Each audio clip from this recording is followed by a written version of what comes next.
1980ஆம் ஆண்டுகளில் தமிழ் சினிமாவில் மறக்க முடியாத பெயர் நடிகை ராதா அவர்களின் சில சுவாரஸ்யமான தகவல்களை பத்தி தான் இந்த பதிவுல நாம பார்க்க போறோம். அதை பார்க்கறதுக்கு முன்னாடி நீங்க இன்னும் நம்முடைய சேனலுக்கு சப்ஸ்கிரைப் பண்ணலைன்னா உடனே ஒரு லைக் போட்டு சப்ஸ்கிரைப் பண்ணி சப்போர்ட் பண்ணுங்க. அப்போதுதான் நான் போடுகின்ற ஒவ்வொரு சுவாரஸ்யமான பதிவும் உங்களுக்கு உடனுக்குடன் நோட்டிபிகேஷனாக வந்து சேரும். வாங்க பதிவிற்குள் போகலாம். இயக்குனர் பாரதி ராஜாவின் இயக்கத்தில் 1981ஆம் ஆண்டு வெளியான திரைப்படம் அலைகள் ஓய்வதில்லை. இந்த திரைப்படத்தில் மேரியாக வந்து ரசிகர்களை கொள்ளை கொண்டவர்தான் நடிகை ராதா. பிரபல நடிகை அம்பிகாவின் தங்கை என்ற அடையாளத்தோடு திரைத்துறையில் அடியெடுத்து வைத்த ராதா ஒரு சில ஆண்டுகளிலேயே தனக்கென ஒரு தனி அடையாளத்தை வென்று முன்னணி நடிகைகள் பட்டியலில் சேர்ந்து அசத்தினார். இயக்குனர் பாரதி ராஜாவின் படங்களில் அறிமுகமாகும் நடிகர் நடிகைகளின் இன்சென்ட் குணங்கள் ரொம்பவே ஈர்க்கும். முதல் படம் என்பதால் நடிக்க தெரியாமல் இப்படி செய்கிறார்களோ என்று கூட தோன்றும். ஆனால் இயக்குனர் பாரதி ராஜாவின் படங்களில் மட்டுமே இந்த விஷயங்களை நாம் காண முடியும். புதுமுகங்களிடம் வெளிப்படும் கேமரா பயத்துடனான எக்ஸ்பிரஷன்களை பாரதி ராஜா அவர்கள் விரும்பியே காட்சியாக்கியதுதான் உண்மை. அலைகள் ஓய்வதில்லை படத்தில் ராதாவிடமும் அப்படியான இன்ஸ்டன்ட் ரியாக்ஷன்களை நிறைய காணலாம். குறிப்பாக கார்த்திக் மற்றும் அவருடைய நண்பர்கள் எல்லாம் ராதாவை சீண்டும் போது திடுக்கிட்டு பார்ப்பது போல ஒரு ரியாக்ஷன் கொடுப்பார் ராதா.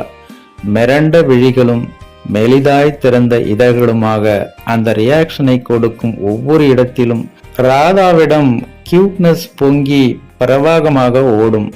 ஒரு பக்கம் அறிமுக இன்னசென்ஸ் குணங்களில் அசத்தினாலும் மறுபக்கம் உருக்கமான காட்சிகளிலும் உணர்ச்சிகரமான நடிப்பிலும் ராதா கவனிக்க வைத்திருந்தார். அடுத்த 10 ஆண்டுகளுக்கு ராதாவின் அலை ஓய்வதில்லை என்பதற்கு கட்டியம் கூறியது போலவே அந்த அறிமுகத்திலேயே ரசிகர்களை பெரிதாக ஈர்த்தார் நடிகை ராதா.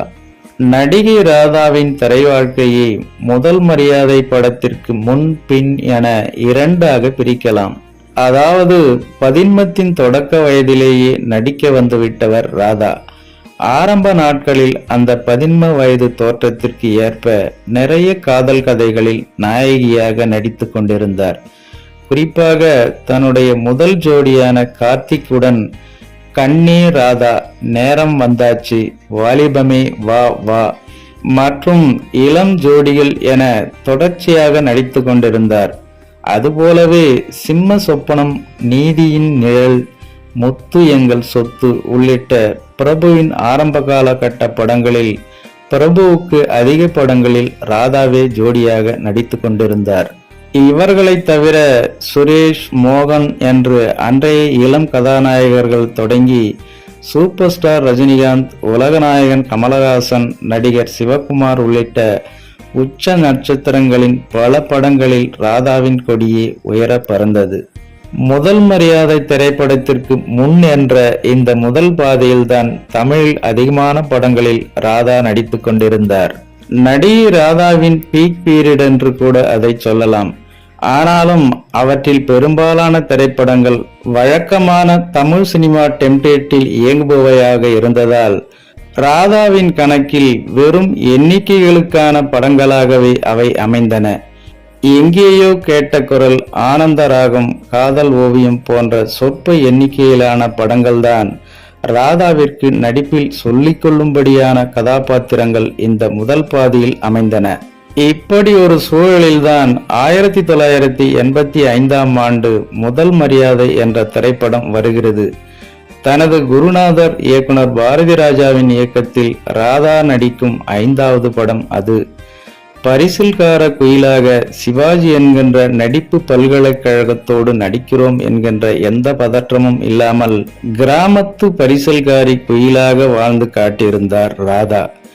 என் பேர் ஒன்னும் ஒழுக்கு இல்ல, பேராவூரணி கோயில்ல காது குத்தி என்று துடுக்குத்தனத்துடன் சிவாஜியோடு திரையை பகிரும் முதல் காட்சியிலேயே இப்படி ஒரு நடிகையைத்தானா இத்தனை நாள் மரத்தை சுற்றி டோயட் பாட விட்டு கொண்டிருந்தார்கள் என்று தோன்ற வைக்கும்படி ஆச்சரியப்படுத்தியிருப்பார் ராதா. முதல் மரியாதை திரைப்படத்தில் சிவாஜிக்கு சாப்பாடு பரிமாறுகிற காட்சி ஒன்றில் எங்க அம்மா கையால சாப்பிட்ட நினப்பு வந்துருச்சு என்று சிவாஜி கலங்குவார். சிவாஜி ஏற்று நடித்த மலைச்சாமி கதாபாத்திரத்தின் பின் உள்ள சோகத்தை அறிந்திருக்கிற குயில் கனிவான பார்வை ஒன்று சில நொடிகள் தந்து பிறகு அந்த பின்னணி தனக்கு தெரியும் என்பதை காட்டிக்கொள்ளாத கவனத்துடன் வழக்கமான துடுக்குத்தனத்திற்கு திரும்புவாள். எனக்கொரு தாய்மடி கிடைக்குமா என்ற மலைச்சாமியின் கேள்விக்கான பதிலாக நான் இருக்கேன் உனக்கு என்பதை அந்த காட்சிகளில் சொல்லாமல் சொல்லிக் கொண்டிருப்பாள் குயில். இந்த காட்சியை ராதா கையாண்டிருக்கும் விதம் என்பது சொல்லி கொடுத்து வருகிற நடிப்பில் வைக்க முடியாது. ஒரு கதாபாத்திரத்திற்கு அப்படியே தன்னை ஒப்பு கொடுத்தால் மட்டுமே நிகழும் உடல் மொழிகள் அவை. நடிகை ராதாவிற்கு லைஃப் டைம் கேரக்டர் என்றால் அது நிச்சயமாக இந்த குயில் கதாபாத்திரமாகத்தான் இருக்க முடியும். முதல் மரியாதை என்ற இந்த திரைப்படத்திற்கு பிறகு ஆனந்த், அண்ணா நகர் முதல் தெரு, பிக் பாக்கெட், நினைவே ஒரு சங்கீதம், உள்ளத்தில் நல்ல உள்ளம், எங்க சின்ன ராசா என நடிப்பிற்கு தீனி போடும் நல்ல நல்ல கதாபாத்திரங்களாக அவருக்கு அமைந்தன. இந்த படங்கள் வழியாக ஏர் கோஸ்டர்ஸ் படம் தொடங்கி கிராமத்து வெள்ளந்தி, பாண்டி மீனாள் வரை எந்த ஒரு கதாபாத்திரத்திற்கும் தன்னை பொருத்தி கொள்ளும் லாவகத்தை இந்த காலகட்டத்தில் வளர்த்து கொண்டு ஒரு சிறந்த நடிகையாக மிளிர்ந்தார் நடிகை ராதா. 1986ஆம் ஆண்டிலிருந்து 1990ஆம் ஆண்டு வரையிலான காலகட்டத்தில் அவர் நடித்து இம்மாதிரி படங்களின் வழியாகவே ராதாவிற்கான ரசிகர்கள் வட்டம் பெரியதானது என்றால் அது மிகையில்லை. இந்த காலகட்டத்தில்தான் தெலுங்கில் நம்பர் 1 நடிகை என்கின்ற இடத்தில் இருந்தார் ராதா.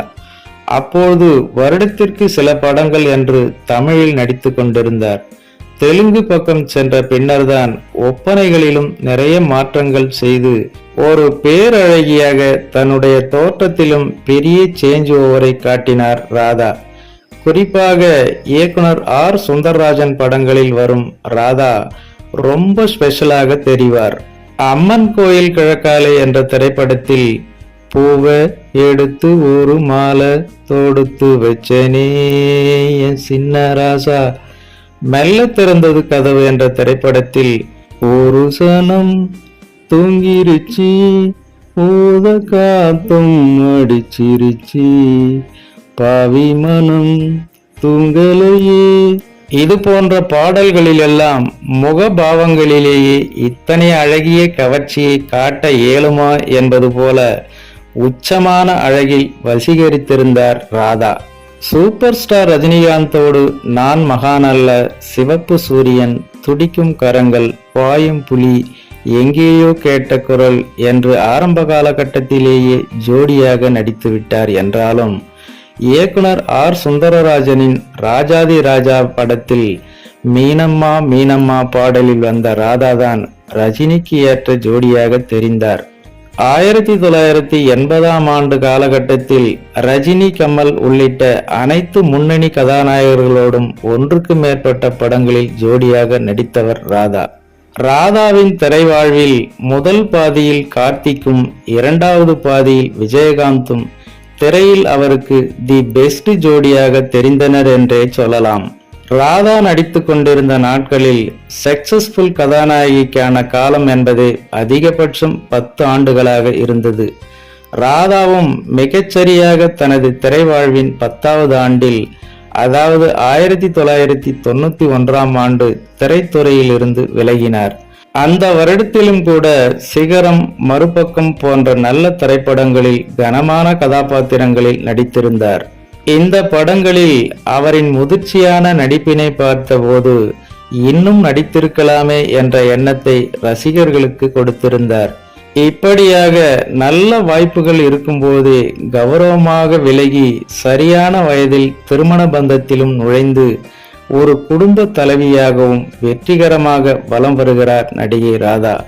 ஓகே ஃப்ரெண்ட்ஸ், நடிகை ராதா அவர்களின் இந்த ஒரு சுவாரஸ்யமான தகவல் உங்களுக்கு பிடித்திருக்கும் என நம்புகிறேன்.